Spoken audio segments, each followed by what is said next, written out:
අද අපි ආවා ඩෙන්බීස්. ඩෙන්බීස් කියන්නේ වින්යාඩ් එකක්. ඒ කියන්නේ වයින් හදන තැනක්. මේක තියෙන්නේ ඩෝකින් වල. ඩෝකින් කියන සරේ වල. සරේ ඉංග්ලන්ඩ් වල පොඩ්ඩක් ලන්ඩන් වලින් හයින් තියෙන කවුන්ටි එකක් සරේ. වෙදර් එකත් හරිම හොඳයි. කියන්නේ දැන් නම් උදේ 11ටවත් නැහැ තාම. නමුත් මම හිතන්නේ 26ක් විතර 25ක් විතර තියෙනවා මේ උෂ්ණත්වය.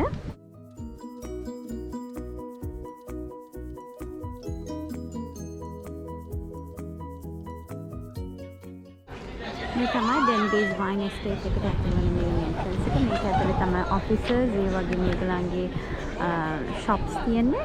ෆාම් shop එක නම් එළියේ තියෙන්නේ.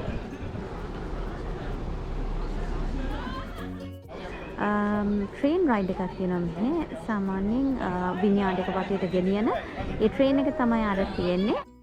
අපි ඒ ට්‍රේන් එකේ රයිඩ් එකක් යන්න බලාපොරොත්තු වෙනවා. මොකද එහෙම නොගිහින් මේ වින්යාඩ් එක බලන්න වෙන ක්‍රමයක් නැහැ. ඉතින් ඕගලන්ට පේනවා ඇති ට්‍රේන් එකක් කියලා කිව්වට ඒක ට්‍රේන් එකක් නෙමෙයි. ඩිෆෙන්ඩර් ජීප් එකකට හයි කරපු කෝච්චි පෙට්ටි වගේ පෙට්ටි තුනක් තියෙන්නේ. නමුත් අපි ගිහින් බලමු කොහොමද කියලා. මේ යන ට්‍රේන් එකට නැගලා ඉන්නේ. තව ටිකකින් ට්‍රේන් රයිඩ් එක පටන් ගන්නවා. Some of the most spectacular vineyard scenery anywhere in the world. Its south-facing slopes, chalky soil and warm microclimate made it ideal for creating England's largest vineyard.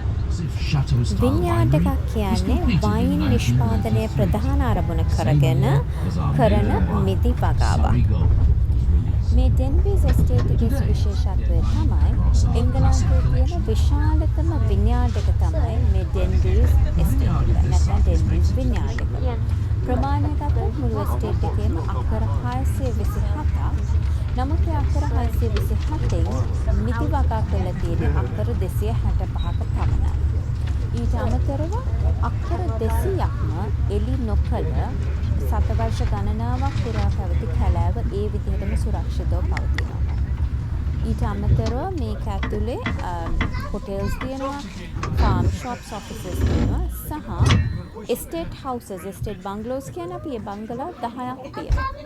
ප්‍රධාන වශයෙන්ම කැලේ අක්කර 200ක් සුරක්ෂිතව පවත්වා ගැනීමට ඕන හේතුව විදිහට දක්වන්නේ සහ අක්කර 265ක පමණක් මිදි වගා කරන්නට හේතුව විදිහට දක්වන්නේ වැඩි ප්‍රමාණයක් එලිපෙහෙලි කළොත් එය පරිසරයට විශාල තර්ජනයක් වෙන නිසායි.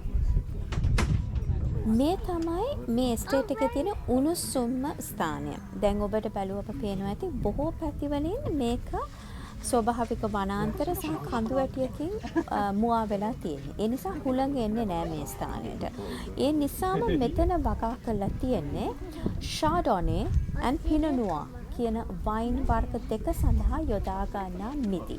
මොකද ඒ මිදි වගා කරන්න උණුසුම අවශ්‍යයි.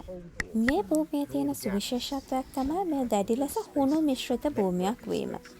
හුණු වල තියෙන සුවිශේෂත්වයක් තමයි ස්පන්ජ් එකක් වගේ වතුර තෙතමනය. වතුර වල තියෙන තෙතමනය අල්ලා ගන්න පුළුවන්. වතුර ස්ටෝර් කරගන්න නැතුව තෙතමනය තියාගන්න පුළුවන් ගතියක් හුණු වල තියෙනවා. ඒ ඉතාමත්ම වටිනා සාර්ථක මිදි වගාවකට. Well, welcome to Denbys anyway. Unless you've been on this before.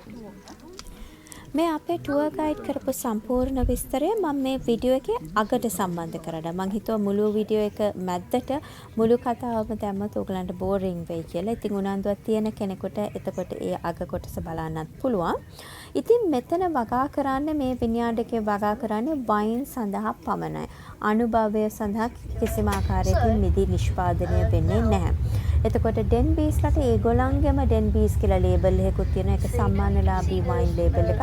ඒ වගේම චැපල් ඩවුන්ස් වගේ මෙහෙ තියෙන එංගලන්තයේ UK වල තියෙන ප්‍රධානතම වයින් නිෂ්පාදන බොහෝමයකට මිදි ගෙනියන්නේ මේ ඩෙන්බීස් එස්ටේට් එකේ වින්යාඩ් එකේ.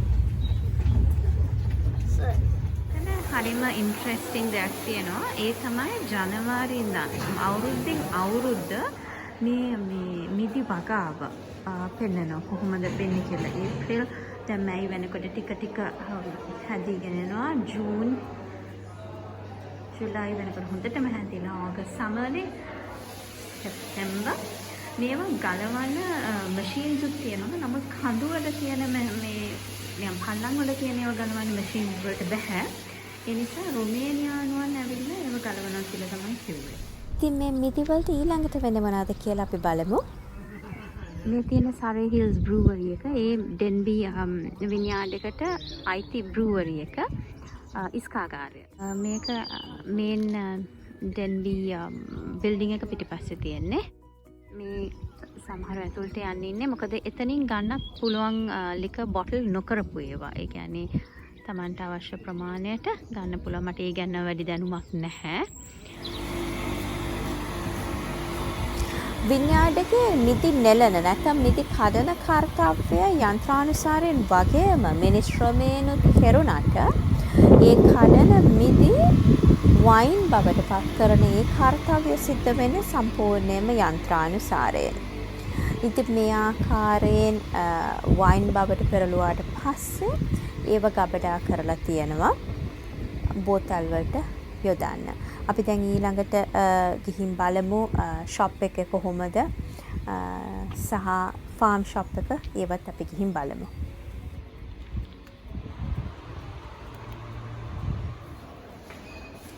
මේ තමයි ඩෙන්බීස් වින්යාඩ් එකේ gift shop එක.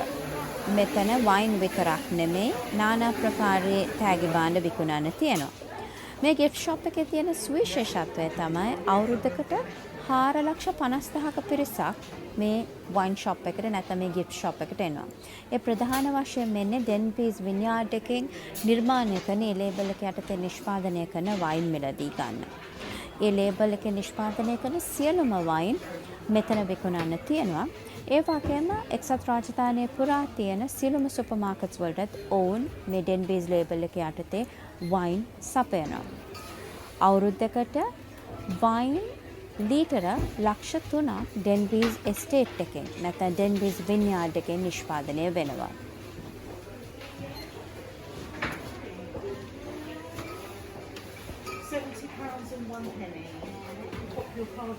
ඉන්ටර්නැෂනල් වයින් චැලෙන්ජ් කියන ගෝලීය වයින් තරගයෙන් 2010 ඩෙන්බීස් චෝක් රිච් රොසේ කියන වයින් වර්ගය රන් සම්මානය දෙනවා. ඒ සුවිශේෂී වෙන්නේ රටවල් 21ක් නියෝජනය කරමින් වයින් නිෂ්පාදකින් 360ක් අභිව තමයි මේ ඩෙන්බීස් චෝක් රිච් රොසේ කියන වයින් වර්ගය රන් සම්මානය දෙනන්නේ.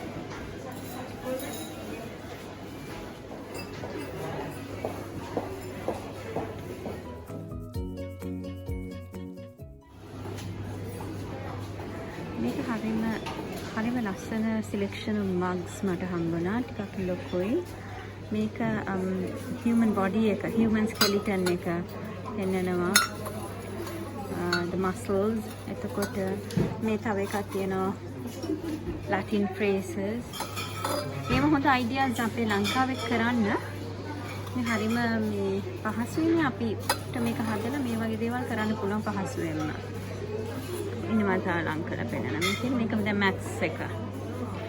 එතකොට මේ human skeleton එක. මග් එක. මේ English grammar මග් එක. කීයද ගාන? £21.95. හරිම ඉනෝවේටිව් දෙයක්. ඒ වගේම කාට හරි ටැග් එකක් දෙන්න හරිම වටිනවා. මම හිතනවා මේකෙන් එකක් ගන්නවා. ඇත්තටම මට මෙතනදී දැනෙච්ච දෙයක් මම ඕගොල්ලෝ එක්ක ෂෙයා කරන්න ඕනේ.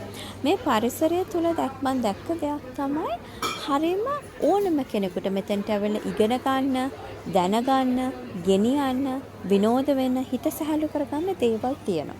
නැත්තම් අපි දැන් අර හිතන්නේ වින්යාඩ් එකක් කියන්නේ මධ්‍යසාර මේ වින්යාඩ් එකකින් ගන්න මිදි වලින් වෙන්නේ වයින් හදන එක. මේක එක කොටසකට විතරයි හරියන්නේ කියලා. නමුත් උදාහරණයකට මම කිසිම ඇල්කොහොල් වර්ගයක් පාවිච්චි කරන කෙනෙක් නෙමෙයි. නමුත් මම වුණත් අද මෙතෙන්ට ඇවිල්ලා ඉගෙන ගත්ත දේවල් එමටයි. ඒ කියන්නේ පස ගැන, කාලගුණය ගැන, මිදි වගාව ගැන, වයින් කියන කර්මාන්තය ගැන, ඒ වගේම මෙතනින් ගන්න පුළුවන් දේවල් විශේෂයෙන් මේක තමයි මම ඔයගලන්ට මග්ස් ගැනත් පෙන්වන්නේ අපේ ශ්‍රී ලාංකිකයින් වශයෙන් අපිට උනත් කරන්න පුළුවන් නව කර්මාන්ත. ඉතින් ඒ වගේ අර හරි හෝල්සම් එක්ස්පීරියන්ස් එකක් කියන්නේ අධ්‍යාපනයද තොරතුරුද එන්ටර්ටේන්මන්ට්ද හිත සැහැල්ලු කරගන්නද හරිම වටින හෝල්සම් එක්ස්පීරියන්ස් එකක් තියෙන තැනක්. ඒ වගේම රෙස්ටෝරන්ට් එකක් තියෙනවා ෆැමිලි ෆ්‍රෙන්ඩ්ලි. තව ෆාම් ෂොප් එකක් තියෙනවා. අපි ඒ දෙකට යන්. ඉතින් මම හිතුවා මේක ඔයගොල්ලන්ට කිව යුතුමයි කියලා. දැන් මම ඔන්න චොක්ලට් ගන්නවා. හරිම රසයි චොක්ලට් මෙතන.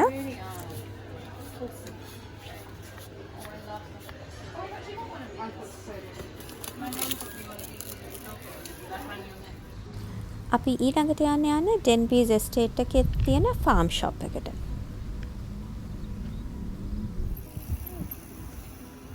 මේ ෆාම් ෂොප් එක. අපි ගිහින් අතට ගිහින් බලමු මොකද තත්ත්වය කියලා. ෆාම් ෂොප් එකට යන අතරේ මම මේ ෆාම් ෂොප් කියන concept එක ප්‍රොමෝට් කළ යුතුමයි. මොකද මොන රටේ හිටියත් පිට රටක හිටියත් ලංකාවේ හිටියත් සුළු නිෂ්පාදකයා ග්‍රාම්‍ය නිෂ්පාදකයා නගා සිටුවීම ඉතාමත්ම වැදගත් දෙයක් කියලා මම හිතන්නේ. ලොකු සුපර් මාකට් චේන්ස් ලොකු මාස් ප්‍රොඩක්ෂන් කරන ෆැක්ටරිස් මහා පරිමාණයෙන් කරන නිෂ්පාදන නගා සිටවනවා වගේම අර සුළු නිෂ්පාදකයාත් නගා සිටුවිය යුතුමයි. ඇත්තටම මේ ෆාම් ෂොප් කියන concept එකේ මූලික හරය වෙන්නේ ඒකයි. ප්‍රදේශයක තියෙන ලොකු දෙයක්. ඒ කියන්නේ මිනිස්සු නිතරම ගැවසෙන දැන් මේ වගේ උදාහරණයකට මේ ඩෙන්බීස් වින්යාඩ් එක වගේ තැනක් කේන්ද්‍ර කරගෙන මේ අමට ඉන්න සුළු නිෂ්පාදකීන්ට ග්‍රාමීය නිෂ්පාදකීන්ට තමන්ගේ නිෂ්පාදන භෝග වලට වෙළඳපළක් නිර්මාණය කර දීම තමයි මෙතන කෙරෙන්නේ. ඉතින් අර මාස් ප්‍රොඩක්ෂන් නැතුව ගෙදරක හදන නිසා සුළුවට රහ ගුණත් වැඩිද කියලාත් මට හිතෙනවා. ඉතින් මම හිතන්නේ මේක අවස්ථාවක් කරගන්නවා මේ සුළු නිෂ්පාදකීන්වත් ප්‍රොමෝට් කරන්න.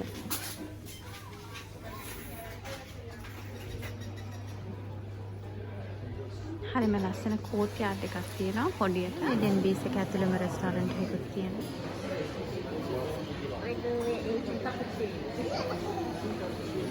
දැන් අපි අපේ ටුවර් එක ඉවර කරලා ආපහු යනවා ලන්ඩන් වලට. ඇත්තටම ලන්ඩන් වලට ගිහුවාට මේ ලන්ඩන් වලින් පොඩ්ඩක් එළිය අපි ඉන්නේ. චුට්ටක් සරේ කියන්නේ ඔල්මෝස්ට් ලන්ඩන් වල තමයි. නේබරින් කවුන්ටි එකක්. තව 40 minutes. In 300 yards, at the roundabout, take the... බොහොම ස්තුතියි අපිත් එක්ක මේ වීඩියෝ එක සම්බන්ධ වුණාට. Thank you very much. අර මං කලින් කිව්වා වගේ අපේ ටුවර් ගයිඩ්ගේ මුළු කතාවම අහන්න ඕන මෙතනින් එහාට මම ඒකත් එකතු කරලා තියෙනවා. Thank you and stay safe. Bye. Unless you've been on this before, I warrant you're a bit surprised at this part of the vineyard. You can't tell it's even here from where you parked, where you got on the train. And what you're looking at here is the warmest part of the vineyard. It's where we have most of the Chardonnay, all of the Pinot Noir, for instance. We call this part the Dell, and what you're looking at from the top of the south-facing slope is a long, dry, chalk valley. And if you look around, you can see the shelter that we have. So behind us, the hill carries on, protecting us from the northerly winds.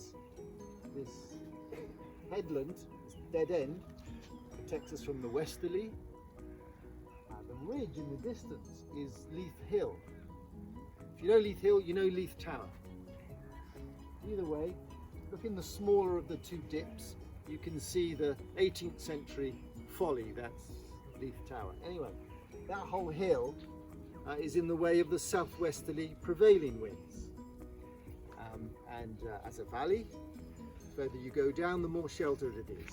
So all those things add up to an ideal situation for growing vines. Let me point this part out, it's easy to miss. Just this little line of trees opposite. Behind you see more vines. So that's the bottom of Yew Tree Field. And the top of Yew Tree Field is way up the slope. So just over there are 11,500 Pinot Noir and 5,000 Chardonnay vines. So now you've got a grip on just how big this estate is. It's the largest single estate. It's not to say it's the largest vineyard company. So somewhere like like a company like Chapel Down, for instance, will have farms all over the southern counties, Hampshire, Kent and Sussex. these here, the ones that we're actually close to, are called Solaris. And you might not have heard of Solaris before. I haven't. It's one of the Germanic varieties here. You take out the Pinot Noir and the Chardonnay. One or two exceptions, we're left with Germanic varieties. And these are designed to ripen early, so they get going early. Look. So, I mean, you only need 2 days off, working at the moment. And when you come back and the change is quite obvious, so they're growing very, very fast. It's just as well because they've started a bit late. I said it's ideal up here. It's certainly ideal from the frost point of view. We don't have any, which is not the case on the flat part. And they knowingly planted in a frost pocket. This is Ranmore Hill. The backdrop to the vineyard is Box Hill. You probably knew you were looking at Box Hill. And I'm afraid the cold air settles there. Last year, it's easy for us to remember what the weather was like at the end of March, April, because we were sat in our gardens scared stupid, weren't we? Well, the vines here thought it's time to go, time to grow. And then in the first week of May, we had 2 horrible nights of frost. First week of May. And it wiped out the whole of the bottom part of the vineyard. Better luck next year, gone. This year you might think, well, it's been very cold, you probably suffered again, but it's been consistently cold, so those vines remained dormant from the winter, so that we've got away with the frost by and large here. As for the commentary, it spoke about the recently purchased tow and blow machine, remember? Well, it needs editing. It's the recently sold tow and blow machine. It's on the end of an articulated arm towed by a tractor to a point in the vineyard, and clearly our vineyard's too big. It was, what's the expression, something about so there's nothing they can do, they just suffer down there. So that's an update really. They're just all really sitting back and watching them grow at the moment. They cut the grass, as you can see. A little bit of spraying of fungicide to guard against powdery mildew. That's the only spraying that goes on. Later on in the summer, they'll, hands will have to get involved rather than tractors, just securing the growth to the higher wires. And then as it really gets bushy, tractors will come up and down, trimming the sides, opening up the top of the canopy. And I expect this year the harvest will be October. It's normally October. These are the very first ones to be picked, Solaris. In fact, what they do, they come and pick them, and everything goes quiet for a couple of weeks, and then they start, they're that advanced. These will be picked in September. And these slopes, you heard about our picking machine. Well, it can't cope with these slopes. It's all right with those over there. These need to be picked by hand. So we have Romanians coming, or at least they have to date, and they're not employed direct. So I'm assuming they're resident in the UK and they move between the farms. And they'll come in also after Christmas. We don't have a machine to prune. And there's 300,000 vines need pruning by hand. So they know what they're doing all of January, February, and a good part of March. And you can see the chalk here, it's quite clear. Chalk's got this quality that really suits vines. It's a bit like a sponge. So it's never waterlogged, and yet it still can hold water in all the gaps that it has, all those spaces, that network of spaces. And that's the rains held below us and drawn on by the vines during the growing season. 2018, really hot year. It's the year every year here will be judged against. But it came with a 3-month drought. The established vines can cope with 4 months. We nearly lost, it was just some rain just in time.